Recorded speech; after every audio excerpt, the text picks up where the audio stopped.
Assalamualaikum warahmatullahi wabarakatuh. Sebelumnya perkenalkan, nama saya Khairunisa dari Program Studi Pendidikan Guru Madrasah Ibtidaiyah Universitas Islam Kyai Haji Muhammad Arsyad Al-Banjari Banjarmasin. Di video ini, saya akan menjelaskan tentang komponen pengembangan kurikulum. Nah, kita ketahui dulu apa sih kurikulum itu. Kurikulum adalah perangkat mata pelajaran dan program pendidikan yang dibuat oleh suatu lembaga pendidikan yang berisi rancangan pembelajaran dan memiliki tujuan.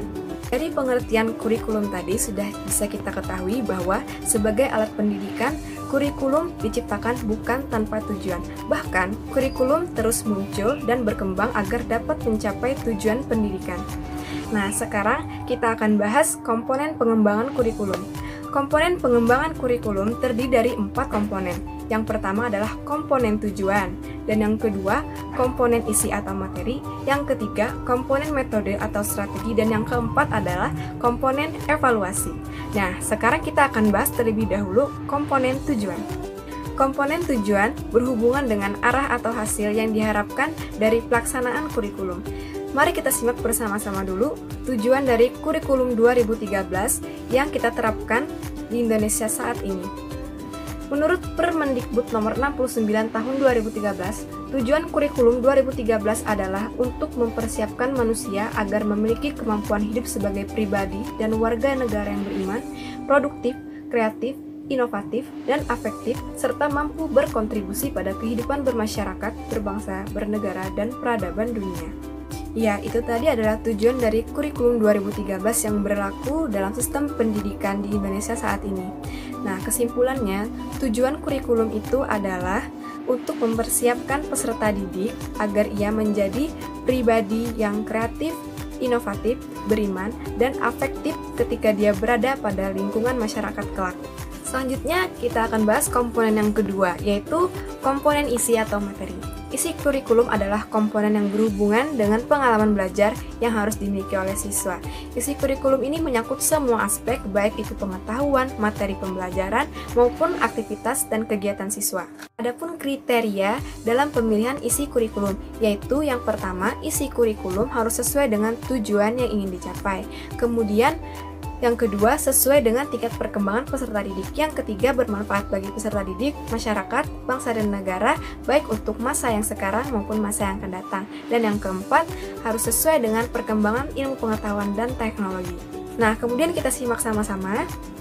Materi kurikulum pada hakikatnya adalah isi kurikulum yang dikembangkan dan disusun dengan prinsip-prinsip sebagai berikut, yaitu materi kurikulum berupa bahan pelajaran terdiri dari bahan kajian atau topik-topik pelajaran yang dapat dikaji oleh siswa dalam proses pembelajaran, kemudian mengacu pada pencapaian tujuan setiap satuan pelajaran dan diarahkan untuk mencapai tujuan pendidikan nasional.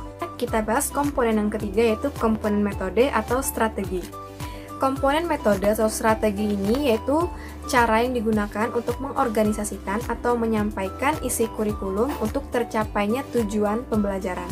Pemilihan dan pembuatan metode atau strategi dalam menjalankan kurikulum ini haruslah sesuai dengan tujuan yang ingin dicapai dan sesuai dengan materi yang akan diberikan. Ada beberapa metode yang bisa digunakan, misalnya metode diskusi, metode demonstrasi, metode latihan, metode ceramah, dan lain sebagainya yang bisa digunakan dalam pembelajaran. Nah, misalnya menggunakan metode ceramah. Nah, dengan menggunakan metode ini, maka kondisi kelas akan menjadi lebih tenang dan lebih kondusif karena guru memiliki porsi lebih besar di sini dalam mengatur semua kegiatan yang ada di kelas.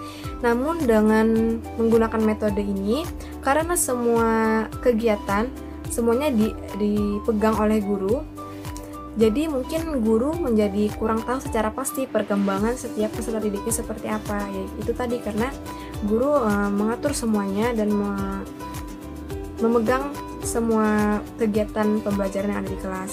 Jadi ada keunggulan dan juga ada kelemahannya. Kemudian ada metode diskusi. Nah, metode diskusi ini mengutamakan interaksi antar individu, dan dengan metode ini dapat merangsang dan mengembangkan daya pikir peserta didik, dapat membuat mereka berani mengeluarkan pendapat dan berbicara. Namun dengan metode ini tentunya semua peserta didik dituntut untuk aktif ya. Nah, tapi tidak semua peserta didik dapat mengikuti metode tersebut. Jadi metode ini lebih cenderung diisi oleh peserta didik yang dianggap pandai dalam berinteraksi dan yang lebih berani berbicara. Jadi untuk peserta didik yang mungkin masih kurang interaksinya, yang masih belum berani mengeluarkan pendapat, mereka cenderung tidak menonjolkan diri. Nah, jadi itu tadi, metode-metode itu ada keunggulan dan ada kelemahannya.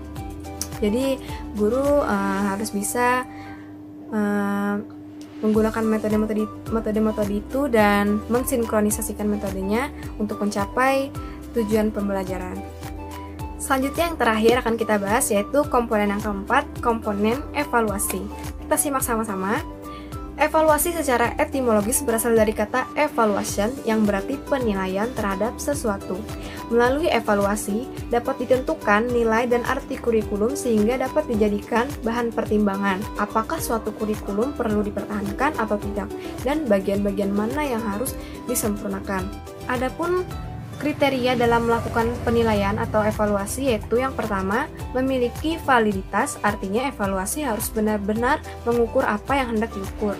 Kemudian yang kedua, mempunyai reliabilitas, yaitu menunjukkan ketetapan hasilnya. Dengan kata lain, orang yang akan dites itu akan mendapat skor yang sama bila dites kembali dengan alat uji yang sama. Kemudian yang ketiga adalah efisiensi. Suatu alat evaluasi sedapat mungkin dipergunakan tanpa membuang waktu dan uang yang banyak. Kemudian yang keempat, memiliki kegunaan dan kepraktisan. Baik, selesai sudah penjelasan saya tentang komponen pengembangan kurikulum. Mudah-mudahan bisa dipahami dan juga bermanfaat. Mohon maaf jika ada kesalahan dalam penjelasan saya di sini, dan terima kasih sudah menonton video ini. Saya akhiri, wassalamualaikum warahmatullahi wabarakatuh.